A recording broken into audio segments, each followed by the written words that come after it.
कल की कथा को हमने का विश्राम दिया, पता है कि नहीं? भूल गए? अच्छा, कल रोटी खाली जम गई कल की कथा है? तभी तो कहते हैं कि भगवान की कथा को चित्त लगा के सुनना चाहिए। भगवान की कथा को चित्त लगा के श्रवण करना चाहिए।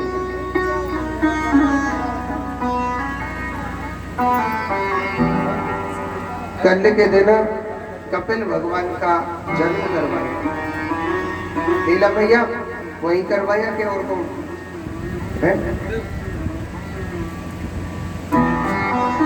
कपिल भगवान का जयकारा भी लगाना चाहिए। बोलिए कपिल भगवान की जय।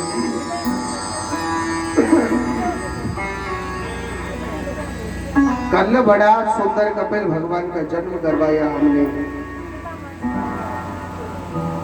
कर्दम ऋषि की मन की प्रतिज्ञा थी, कल हमने बताया। कर्दम ऋषि का वचन था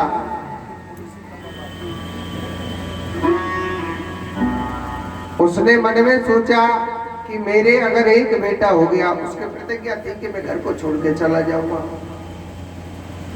अपनी 9 बेटियों की शादी करके कर्दम ऋषि घर छोड़ के चले गए।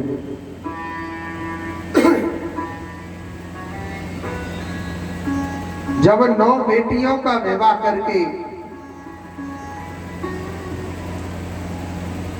जब कर्दम ऋषि ने गृहस्थ जीवन को छोड़ दिया था,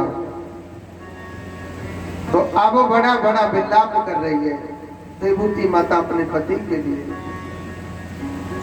कि मेरे पति मुझे छोड़ करके चले गए, मैं कैसे जीऊंगी, कैसे रहूंगी उनके बगैर। कपिल भगवान अपनी माता को समझाने लग रहे थे, मैया आप भगवान के लिए रोते तो भगवान भी तुम्हारे पास आ जाता, भगवान भी तुम्हारे पास आ जाता। मैया आप क्यों विलाप करे, क्यों रोने लग रहे हो? तो देवहूति माता बड़ी सुंदर बात कहती है। देवहूति माता कहती है कपिल भगवान से कि पुत्र आप कहते हो कि अपना मन भगवान में लगाइए। महाराज मन तो मेरे बस में नहीं है, मन तो मेरे बस में नहीं है। बैठी हूँ कथा पांडाल में, ध्यान कहाँ जा रहा है? घर की ओर जा रहा है, बेटा बेटीन की ओर जा रहा है, पोता पोतीन की ओर जा रहा है। बैठी हूँ कथा पांडाल में। ऐसी कोई जड़ी बूटी है क्या कि मेरा मन भगवान में लग जाए? ऐसी कोई जड़ी बूटी है क्या महाराज? तो कपिल भगवान बड़ी सुंदर बात कहते हैं कि जपार सिद्धि, जपार सिद्धि, जपार सिद्धि संशय।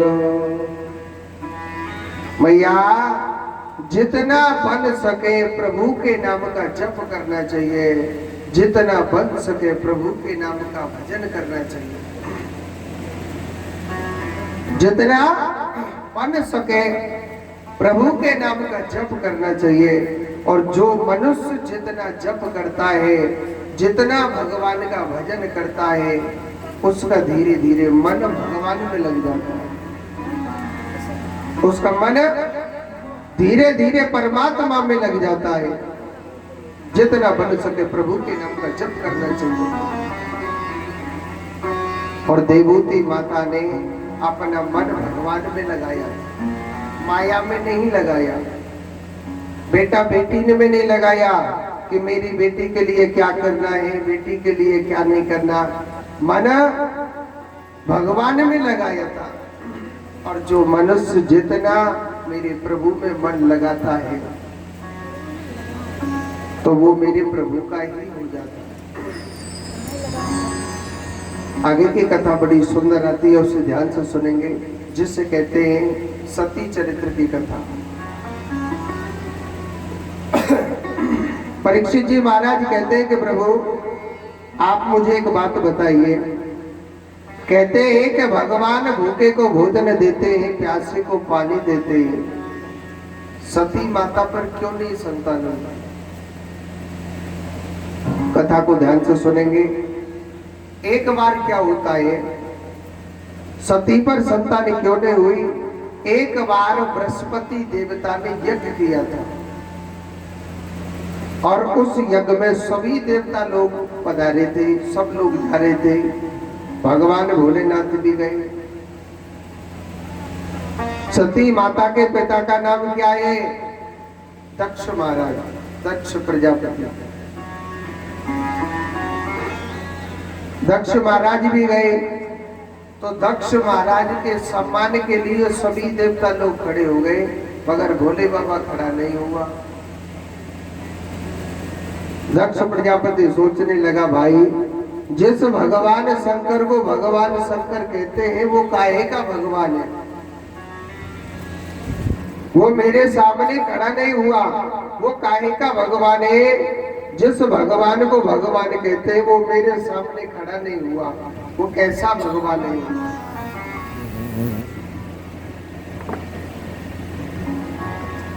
तो भगवान का भरी हुई सभा में भोले बाबा का दक्ष प्रजापति अपमान करने लग रहा कि ऐसे भगवान को मैं भगवान नहीं मानता हूँ, जिस पर रहने के लिए घर नहीं है, पहनने के लिए कपड़े तक नहीं है, काहे का भगवान है? ऐसे भगवान को मैं भगवान नहीं समझता। तो मेरे भोले बाबा का अपमान करने लग रहे हैं। देखो भगवान भोलेनाथ को कहते हैं भोला, ये एकदम भोला है। गाली देने लग रहे दक्ष प्रजापति। तो भगवान शंकर के गढ़ कहने लगे कि हे भोलेनाथ, आपके ससुर जी आपको गाली देने लग रहे हैं। तो भोले बाबा क्या कहने लगे, भैया ससुराल में तो सिर्फ गाली मिलती है और कछु नहीं मिले है? ससुराल में गाली मिलती है, जब ना खाई तो अब खा ले, गाली तो खानी पड़ेगी। मगर आप चुप हो जाइए। भोले बाबा को, भोले बाबा के ससुर जी गाली दे रहे हैं, भोले बाबा इस कान सुन रहे, इस कान निकाल रहे। और सुनो, दक्ष प्रजापति सोचने लगा, मैंने कितना अपमान किया है। मैं एक बात नोट करने लग रहा हूं, इसको भोरा कहते हैं ना, क्या बोलते हैं, ये हर कथा में आता है। चौथी पांचवी कथा है, पता नहीं ये क्या हमारे पीछे पड़ रहा है कि न जाने हर कथा में कहां से आता है। आप देखना ये सातों दिन यही रहेगा। इसको भी कथा कहना की सुनने की इच्छा है। तो कहते दक्ष प्रजापति ने खूब अपमान किया, भोले बाबा ने कुछ नहीं बोला। लास्ट में ना श्राप दे दिया कि मैं भगवान भोलेनाथ के लिए श्राप देता हूं, वो मेरे सामने खड़ा नहीं हुआ था और आज के बाद इनके लिए यज्ञ में आहुति नहीं दी जाएगी। भोले बाबा ने श्राप स्वीकार किया, अपने घर आ गए। और इस जिद पर दक्ष प्रजापति ने अपने घर पर यज्ञ कराया। उसमें सब देवता लोग पहुंचे, मगर भोले बाबा के लिए निमंत्रण नहीं दिया। सब देवताओं को निमंत्रण दिया था। जब भोले बाबा को निमंत्रण नहीं दिया, जब सती माता देखने लग रही, जब सब देवता लोग अपने अपने विमानों पर बैठ के जा रहे थे कि महाराज ये आज देवता लोग आकाश में अपने विमानों पर बैठ बैठ करके जा रहे हैं, ये कहाँ जा रहे महाराज? महाराज ये सब देवता लोग कहाँ जा रहे?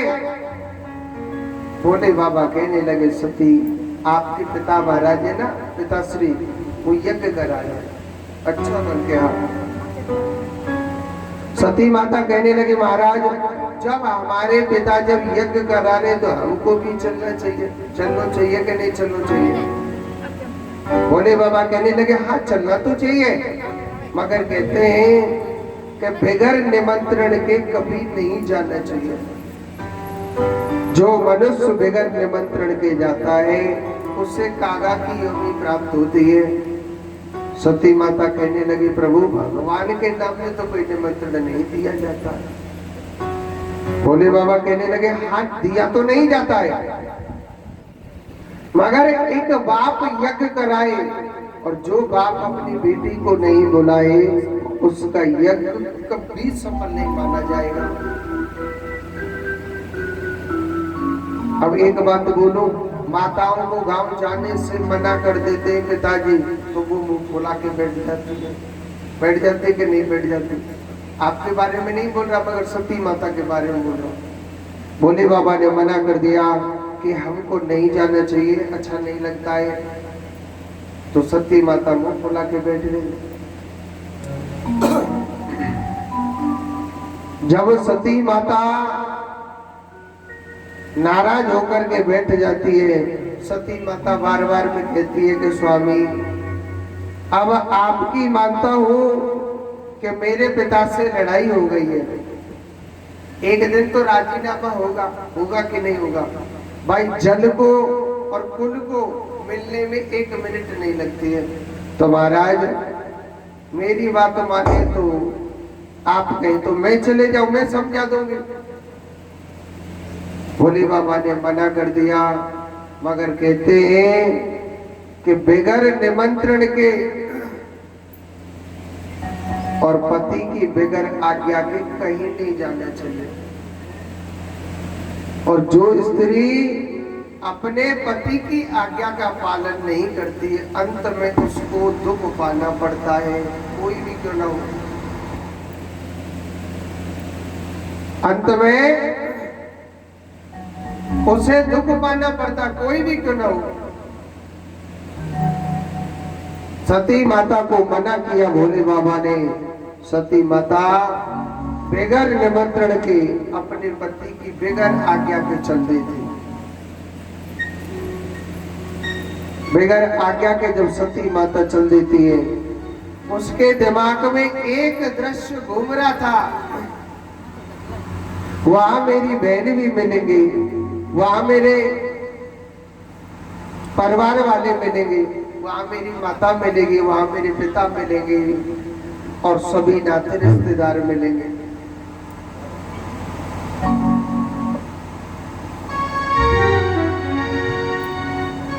बोले शंकर भगवान की जय।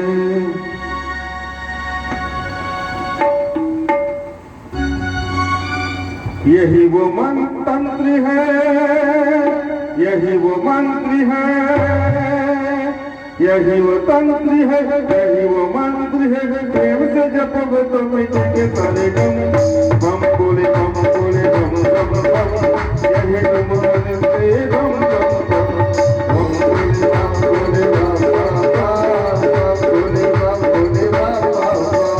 यही तो तंत्र है, यही तो मंत्र है, यही वो मंत्र है, यही वो मंत्र है। प्रेम से जपब तो मिटेंगे सारे गम, बम बोले बम बोले बम बम बम बोले बम बोले बम बम।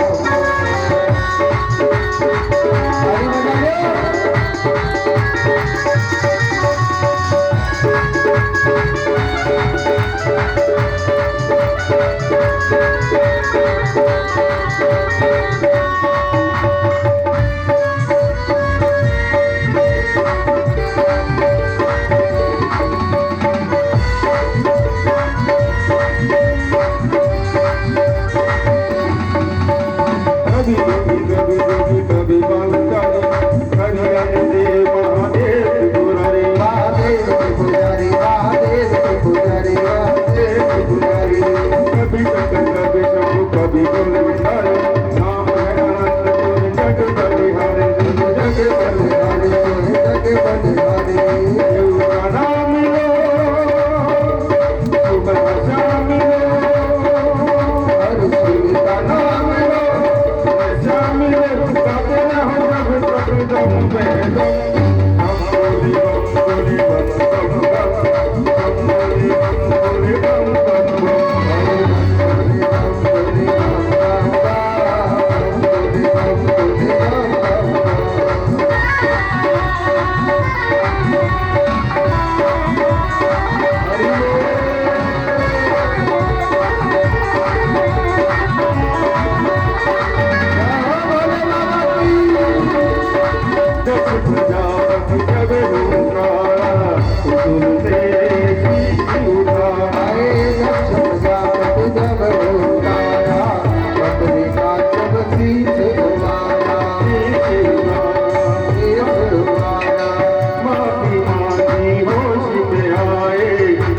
का तब ठीक लगाया, बकरे का जब ठीक लगाया, बकरे का जब ठीक लगाया। आज गोश बोले बाबा भाई फरकन, आज गोश बोले बाबा भाई फरकन, बकरे ने मुझको बोली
शंकर भगवान की। एक बार जोर से बोलो,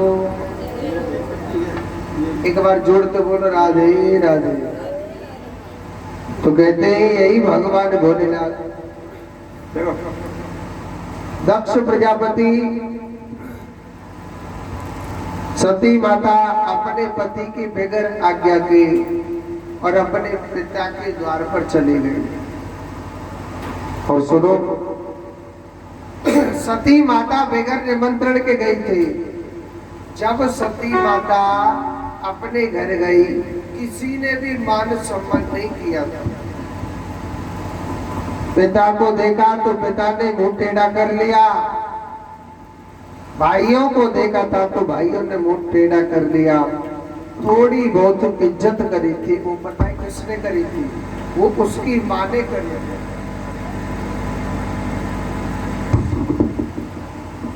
वो उसकी माँ ने करी थी। थोड़ी बहुत जो इज्जत करी थी, सबने मुंह टेढ़ा कर लिया था। सती माता हर क्रोध को पीती गई। सती माता हर क्रोध को पीती गई। मगर यही सती माता ने देखा, कहते हैं कि यज्ञ मंडप में कोई भी पूजा करो, 3 देवताओं के आसन सबसे पहले लगते हैं। 3 देवताओं के आसन लगते हैं। कौन कौन से?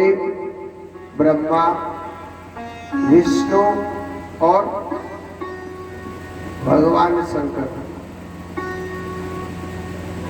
सती माता ने देखा कि वहां पर 2 देवताओं के आसन लगे। कौन कौन से के?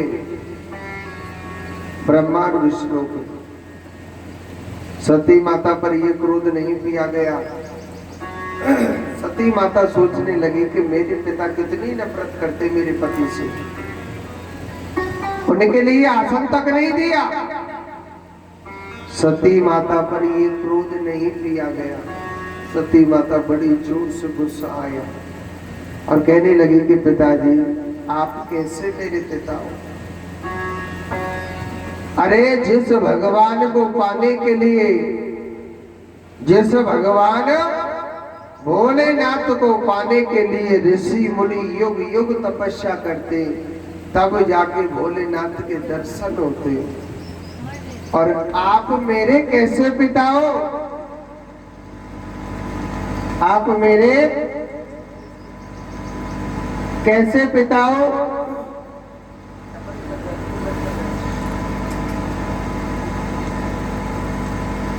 आप मेरे कैसे पिता हो? उन्हीं भगवान भोलेनाथ से आप नफरत करते हो, आप मेरे कैसे पिता हो? सती माता कहने लगी आप मेरे कैसे पिता हो जो भगवान भोलेनाथ से नफरत करते हो? कहते जब स्त्री के पति का अपमान हो गया, नारी का धर्म क्या है? पतिव्रता नारी का धर्म, या तो उससे दंड दो, उसके पति या गुरु या भगवान का कहीं पर अपमान हो रहा हो, या तो उससे दंड दो, नहीं तो वहां से खड़े होकर चुप आ जाओ वापस। ये पतिव्रता नारी का धर्म होता है। अब सती माता पिता को दंड नहीं दे सकती है, नहीं तो आने वाले समय में हर बाप की बेटी अपने बाप को दंड देती है। सती माता दंड नहीं दे सकती है, मगर सती माता जब दंड नहीं दे सकती है, सती माता को बड़ी जोर से गुस्सा आ रहा था। सती माता अपने घर पर भी नहीं जा सकती है, क्योंकि भगवान भोलेनाथ कहते कि आप तो दक्ष की बड़ी लाडली बेटी हो, मेरी बगैर आज्ञा के आप गए और फिर भी आपका इतना अपमान हुआ, और उसका तो उसका स्वयं भगवान भोलेनाथ का भी अपमान हुआ था, उनको अच्छा नहीं लगा था। भोले बाबा बड़ी जोर से गुस्सा हो जाते। तो सती माता ने क्या किया? अपना देह, अपना जो शरीर है उस यज्ञ में त्याग दिया। एक बात बोलो, भोले बाबा जिसे कहते हैं, भगवान भोलेनाथ को जब बोला तो है, ऐसी बात नहीं है भोलेनाथ भोले नहीं है, जब गुस्सा आवे ना तो बड़ी जोर से गुस्सा आवे, कालों का महाकाल हो गया। भोले बाबा को बड़ी जोर से गुस्सा आया। भोले बाबा ने अपने सर से एक जटा उखाड़ी और वो जमीन पर दे मारी थी, और उस जटा से एक वीरभद्र नाम का मानव प्रकट हो गया था। कहने लगा हे भोलेनाथ, मेरे लिए क्या क्या है प्रभु, मेरे लिए बताओ ना। भगवान भोलेनाथ कहने लगे कि हे वीरभद्र, तू मेरे अंश से सम्मिलित है, और जा मैं तेरे लिए आज्ञा देता हूं कि जाओ आप दक्ष प्रजापति के यज्ञ को विध्वंस कर दीजिए। त्रिशूल लेकर के वीरभद्र जाता है भगवान भोलेनाथ के गढ़, और दक्ष प्रजापति के यज्ञ मंडप में प्रवेश कर जाते। जब भगवान भोलेनाथ का अपमान हो रहा था तो सब लोग दांतों को फाड़ फाड़ के हंसने लग रहे थे। भगवान भोलेनाथ के गढ़ों ने सभी का विनाश कर दिया था। किसी का दांत तोड़ दिया, किसी का हाथ उखाड़ दिया, किसी का पैर तोड़ दिया, और दक्ष प्रजापति का सिर धड़ से अलग कर दिया था त्रिशूल से। सारे प्रजावासी रोने लगे, सारे प्रजावासी रोने लगे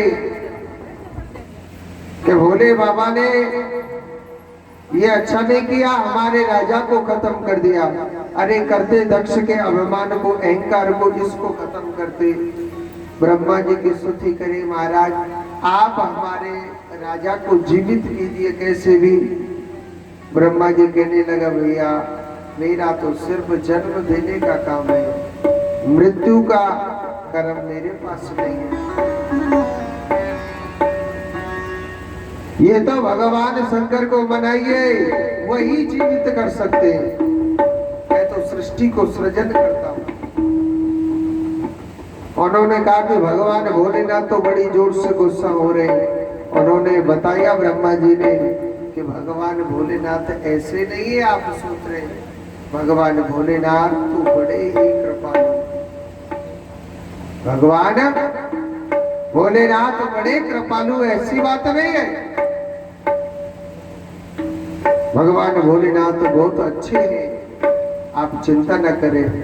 आप उनको मनाइए ना, कहिए ना कि कर्पूर गौरम करुणावतारम। भगवान भोलेनाथ कौन है? करुणा के अवतार। भोलेनाथ बड़े कृपालु है और भोले बाबा से कृपालु कोई नहीं है। भोलेनाथ बड़े कृपालु हैं, ऐसे अच्छे हैं भोलेनाथ। और जब उन्होंने स्तुति करी तो भोले बाबा बड़े प्रसन्न हो गए थे। कहने लगे कि हे प्रजापतियों मांगो क्या मांगना चाहते। उन्होंने कहा कि महाराज हमें तो कुछ नहीं चाहिए, हमारा दक्ष महाराज चाहिए। उन्होंने कहा कि आपको दक्ष महाराज चाहिए बन गया। भोले बाबा कहने लगे कि भैया हमें क्या मिलेगा अगर हम दक्ष महाराज को जीवित कर देंगे। उन्होंने कहा कि यज्ञ में आहुति न देने का आपको श्राप दिया था, हम वचन देते जो आहुति बचेगी वो आपके ही नाम की रहेगी। भोले बाबा कहने लगे आप अपने घर पर जाओ, आपको रास्ते में जो मिल जाए उसका शीश काट के लगा देना। तो रास्ते में कौन मिला? बकरा। बकरे का शीश काट के और दक्ष प्रजापति के सिर पर रख दिया, शरीर पर रख दिया था।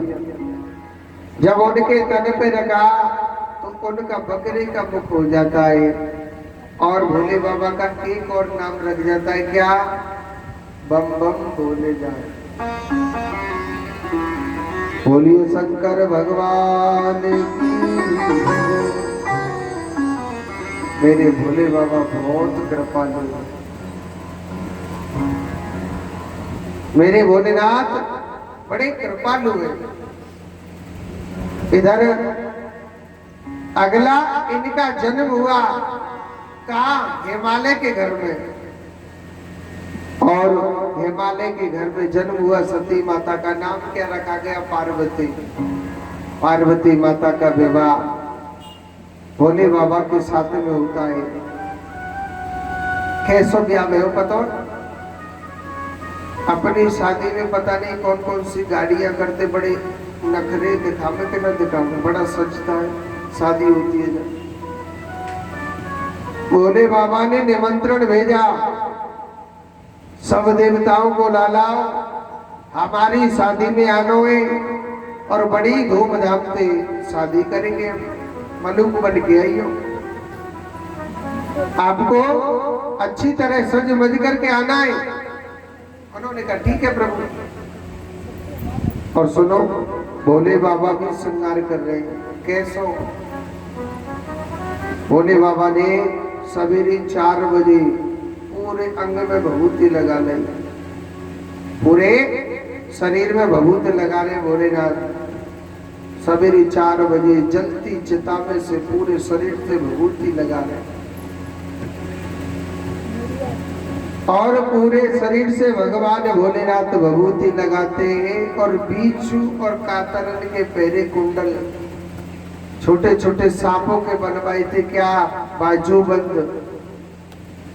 और एक मुंडों की माला पहन रखी है और एक सर्पों की माला पहन रखी है। ऐसा दिव्य बड़ा भयंकर भोले बाबा का रूप बन गया।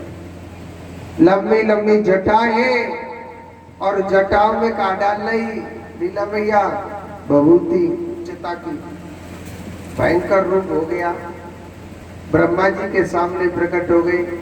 ब्रह्मा जी से कहने लगे महाराज देखियो मैं मलुक लग रहा हूँ कि ना लग रहा हूँ। अब भाई बारात में जा रहे हैं तो बाराती में तो बड़ाई करनी पड़ेगी, झूठे चाहे दूल्हा मलुक लगे चाहे नहीं लगे, है बड़ाई करनी पड़ेगी कि ना करनी पड़ेगी, चाहे वो बिल्कुल कार हो चाहे भरोसो सब हो रहा, मगर बड़ाई तो करनी पड़ेगी। और ना ही बड़ाई करेगा तो काम तो बारात में तो कैंसिल हो जाए।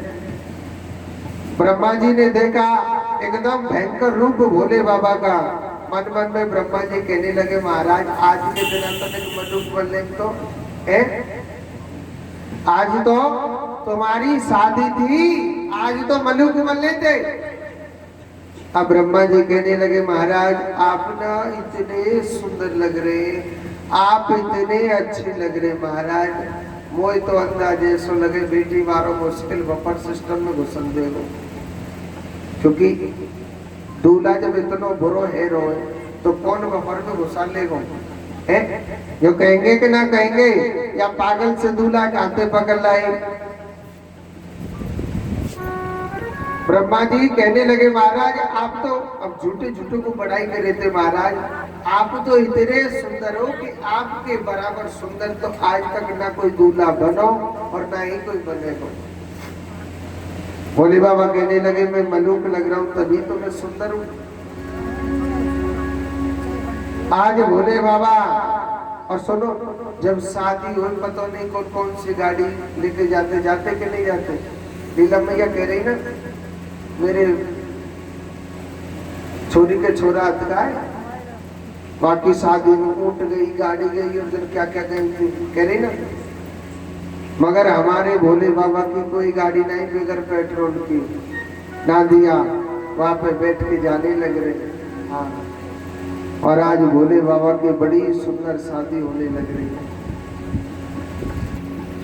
और भोले बाबा के बाराती कैसे देवता लोग ना थोड़े दूर दूर चल रहे थे, देवता लोग दूर दूर चल रहे थे, और देवता जब दूर दूर चल रहे और भगवान भोलेनाथ आगे आगे चल रहे, भोले बाबा सोचने लगो लाला कछु न कछु धार्मिक कार्य।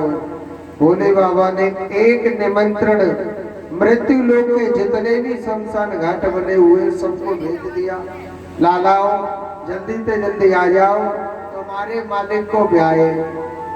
ऐसा ही है वो दूल्हा और ऐसी है गई दूल्हा की बारात। काऊ को एक पैर किसी के एक भी पैर नहीं है, लुढ़क पुढ़क खाता भर जा रहा हूँ, किसी के एक हाथ है किसी के चार चार हाथ, काऊ की एक आंख काऊ की 5 आंख, काऊ की एक आंख नहीं, अंदाज से चल रहा हूँ। आज भोले बाबा की बड़ी सुंदर शादी होने लग रही है, ऐसा सुंदर विवाह हो रहा है मेरे प्रभु का।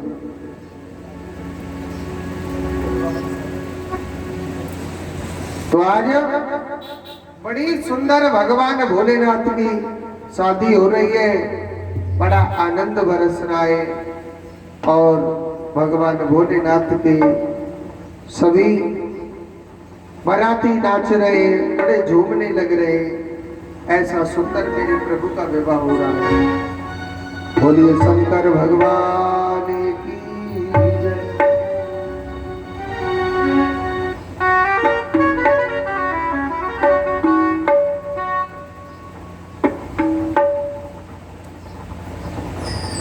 एक बार जोर से बोलो राधे राधे। तो ऐसा सुंदर भगवान भोलेनाथ का विवाह होता है। आइए आगे की कथा में प्रवेश करते हैं, एक बार जोर से बोलो राधे राधे।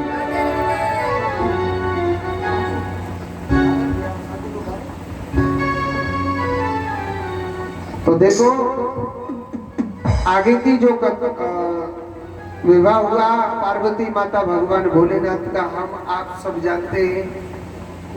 उनके जो पुत्र है पार्वती माता के 2 पुत्र हुए, जिनका नाम क्या है, गणेश और कार्तिक जी महाराज। ये प्रभु की लीला है। मैंने आपको कल के दिन बताया मनु महाराज जिनकी 3 बेटी थी, देवूति, आकुति और प्रसूति। इसी मनु महाराज के 2 बेटा भी थे। नाम क्या था? प्रियव्रत और उत्तानपाद। राजा उत्तानपाद को उत्तराधिकारी बना दिया गया और राजा उत्तानपाद भगवान का बड़ा भजन करता था, भगवान का बड़ा चिंतन करता था। पत्नी का क्या नाम था? सुनीति। देखो, स्त्री अपने घर की लक्ष्मी होती है। वो चाहे अपने घर को स्वर्ग बना सकती है और वो चाहे अपने घर को नरक बना सकती है। स्त्री अपने घर की लक्ष्मी होती है। आज सुखदेव जी महाराज कहते हैं, परीक्षित, सुनीति भगवान का भजन करती थी, परमात्मा का चिंतन करती थी, मगर सुनीति के पास एक छोटा सा दुख था। और दुख क्या था? सुनीति पर कोई संतान नहीं होती थी। सुनीति पर कोई संतान नहीं होती थी। और जब सुनीति पर कोई संतान नहीं होती तो सुनीति बड़ी दुखी रहती थी, बड़ी परेशान रहती थी। एक दिन सुनीति जब बड़ी दुखी रहती थी, बड़ी परेशान रहती थी, एक दिन अपने पति से कहने लगे, स्वामी, कहते हैं राजाओं का कर्म होता है राजपाट 100 पीढ़ी तक चले, मगर महाराज हमारा राज्य यही समाप्त हो जाएगा। स्वामी, आप ऐसा करो ना, आप अपनी दूसरी शादी कर लो। स्वामी, आप अपनी दूसरी शादी कर लो ना। राजा उत्तानपाद मना करने लग गया, कहने लग गया कि हे रानी, समय का कोई पता नहीं है, दूसरी रानी कैसी आ जाए, कोई समय का पता नहीं है। रानी, दूसरी पत्नी कैसी आ जाए, समय का कोई पता नहीं है।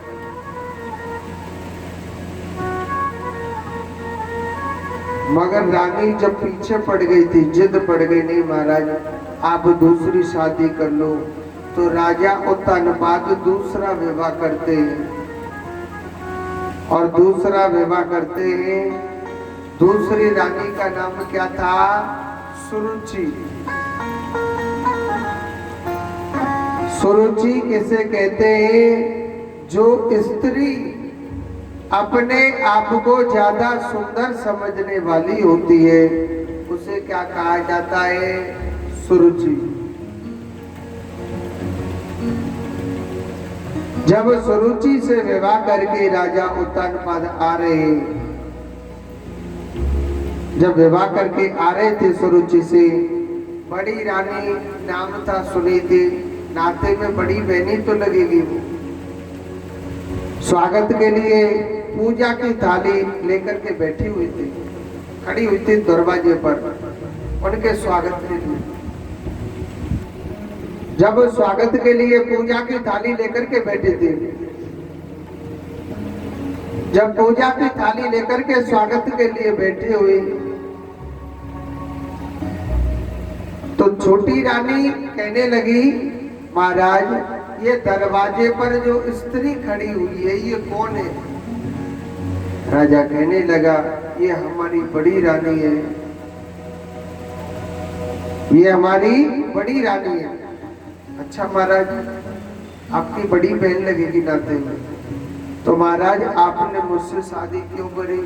और सुनो, आपने जब मुझसे विवाह किया है, पहले इस रानी को घर से बाहर भगा दो, तो ही मैं घर के अंदर आऊंगी, नहीं तो मैं बिल्कुल नहीं आऊंगी, नहीं तो मैं बिल्कुल नहीं आऊंगी। सुखदेव जी कहते हैं, परीक्षित, समय बड़ा बलवान होता है। कभी मनुष्य को ये नहीं सोचना चाहिए कि मेरा समय ऐसा आएगा, मेरा समय वैसा आएगा।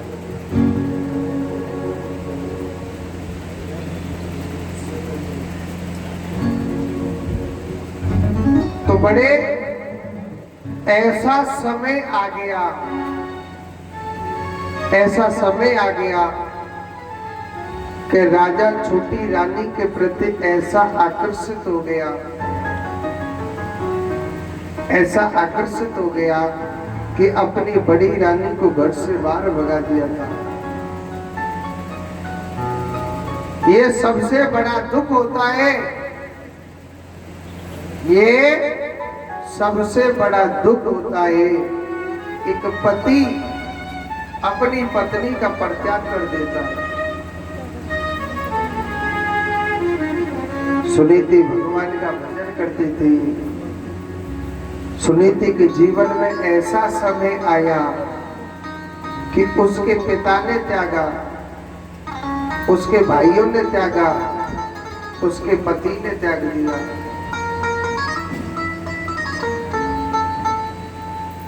बड़ा राजा था, किसी पुराने महलों में छोड़ दिया था। तो सुनीति ने, जब पूरी दुनिया ने सुनीति को त्याग दिया, मगर सुनीति ने मेरे कवि गोविंद को नहीं त्यागा था। सुनीता 24 घंटे हर पल, हर घड़ी, हर समय मेरे गोविंद का भजन करती रहती थी। हे गोपाल, हे कान्हा, मेरे जीवन का रखवाला सिर्फ तू ही है प्रभु।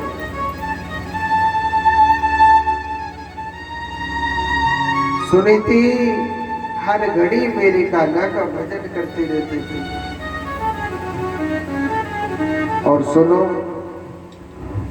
सुनीति को धीरे धीरे मेरे गोविंद की ऐसी कृपा हुई कि सुनीति को सत्संग मिल गया।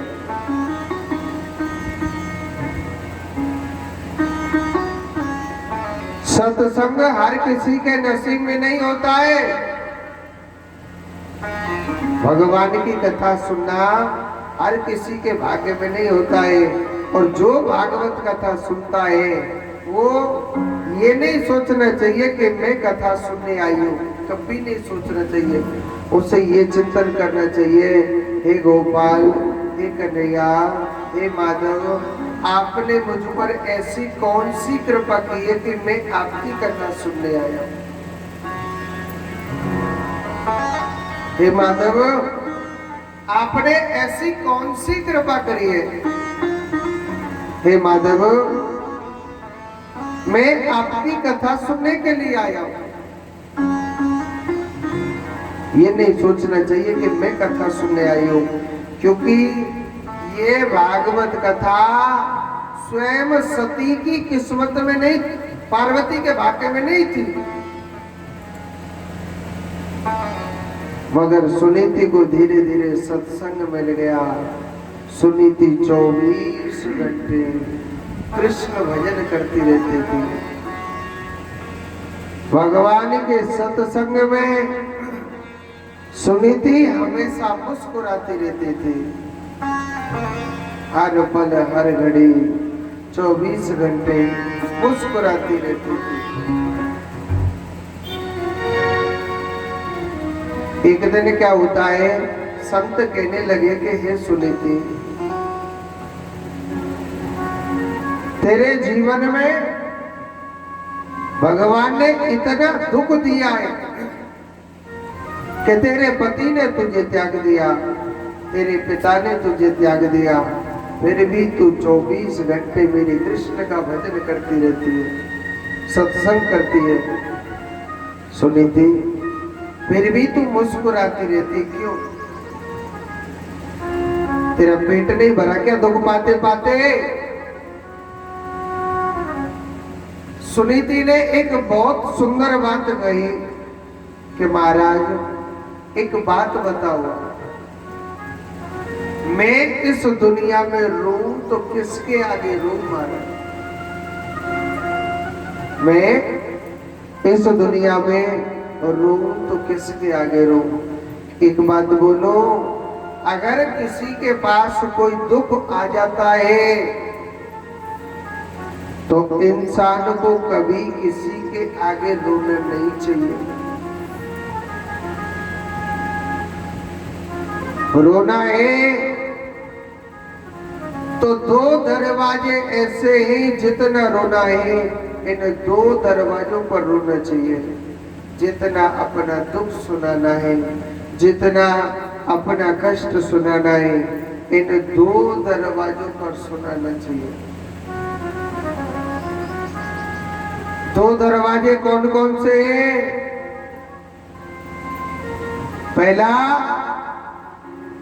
पहला दरवाजा है भगवान का। जितना रोना है अपने कान्हा के आगे रोइए, जितना रोना है भगवान के आगे रोना चाहिए। और एक बात बोलो, जो मेरे कान्हा के आगे रोता है, जो मेरे परमात्मा के आगे रोता है, अगर आपने एक आंसू भी बहाया होगा ना, मेरा कृष्ण जरूर जरूर सुनेगा। क्योंकि मेरा कान्हा है ना, वो बहुत कृपालु है। मेरा जो कृष्ण है वो बहुत कृपालु है। वैसे हमारे कन्हैया जितनो सूदो समझ रहे इतनो सूदो है। हाँ, हमारे कान्हा तुम जितनो सूदो समझ रहे इतनो सूदो है, वो बहुत टेढ़ो। हाँ, आप सोचे कि कन्हैया मेरे पास ऐसे ही आ जाए, वो कभी नहीं आएगा, कितना भी बुला लेना। अगर मेरा कृष्ण इतनो सीधो ना है, वो बहुत टेढ़ो है। हाँ, एक भजन है, मैं आपको सुना देता हूँ। ताली बजेगा, पापने लगेगा। और तू टेढ़ो तेरी टेढ़ी रे नजरिया, तो टेढ़ो तेरी टेढ़ी रे नजरिया, तो टेढ़ो टेढ़ी रे नजरिया, टेढ़ी रे नजरिया कान्हा, टेढ़ी रे नजरिया, टेढ़ी रे नजरिया कान्हा, टेढ़ी रे नजरिया, तो टेढ़ो तेरी टेढ़ी रे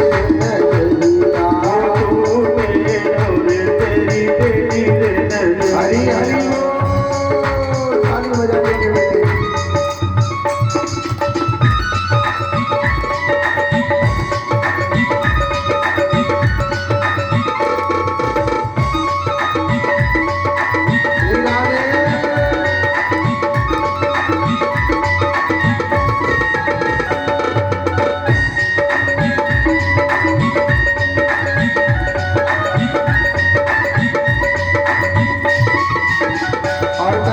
काका टेढ़ो ध्यान से सुनियो।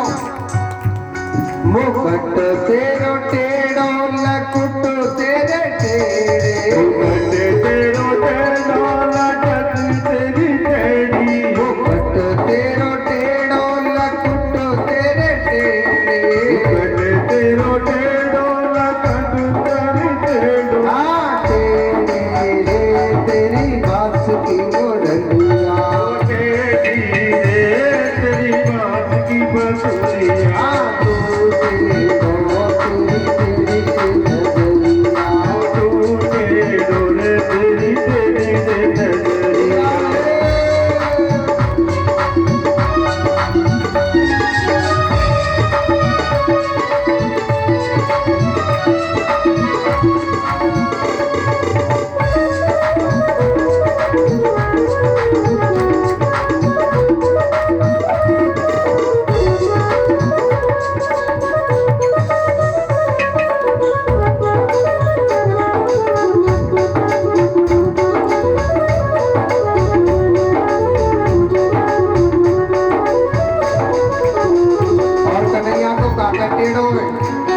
और मथुरा तेरो टेढ़ो, वृंदावन तेरो टेढ़ो, मथुरा तारो टेढ़ो, वृंदावन तारो टेढ़ो, मथुरा तेरो टेढ़ो, वृंदावन तेरो टेढ़ो, मथुरा तारो टेढ़ो, वृंदावन तारो टेढ़ो। आ टेढ़ी रे तेरी गोकुल नगरिया, टेढ़ी रे तेरी गोकुल नगरिया, तू टेढ़ो तेरी टेढ़ी रे नजरिया, तू टेढ़ो तेरी टेढ़ी रे नजरिया।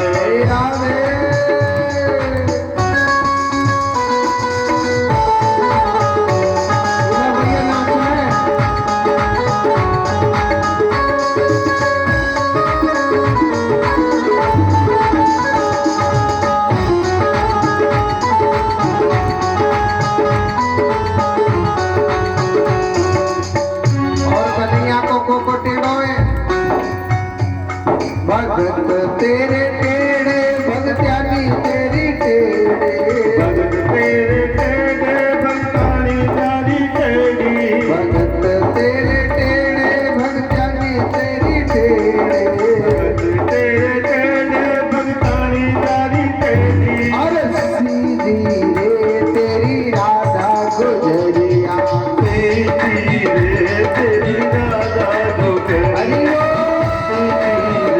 तेरी राधा गुजरिया प्रिया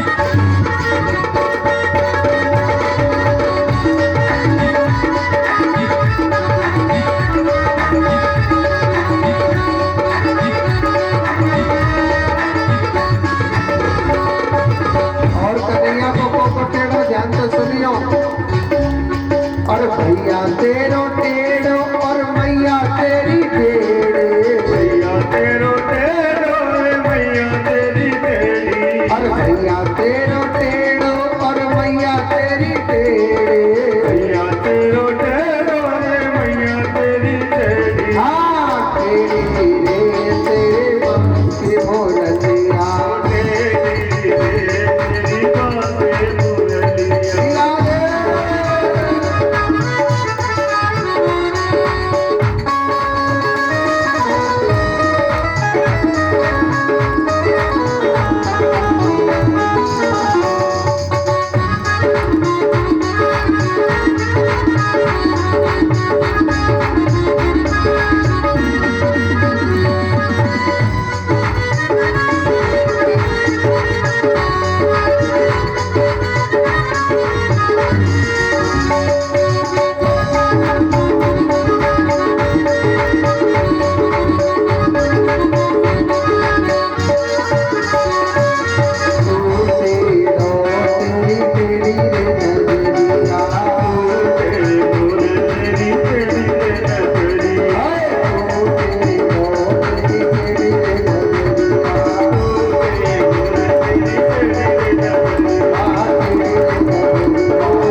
बोलिए टेढ़े कन्हैया की